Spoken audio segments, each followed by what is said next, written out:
Hello hello नमस्कार, स्वागत छ तपाईँहरूलाई यो सुन्दर नगरी कालीकोट बजारमा।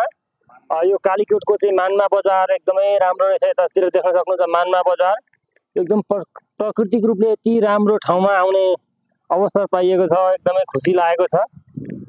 तपाईँहरूलाई यो हाम्रो यो कालीकोट बजार आइपुग्नु भएको छैन भने यसरी चाहिँ आउनु होला। अत्याधिक सुन्दर ठाउँ रहेछ, एकदमै रमाइलो। र मेरो यो युट्युबमा पनि आज कालीकोट, विशेष गरेर यो कालीकोट दैलेखको भिडियोहरू लिएर आएको छु।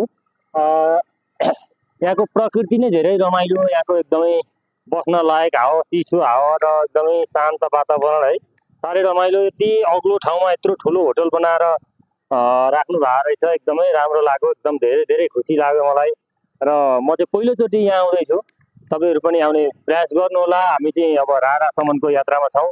रारा चाहिँ अब अझै लगभग यहाँबाट चाहिँ 6-7 घन्टा लाग्छ भन्ने कुरा सुन्न आएको छ। अब हामी पुग्न बाँकी नै छ। Thank you so much. हस्त, बाई बाई।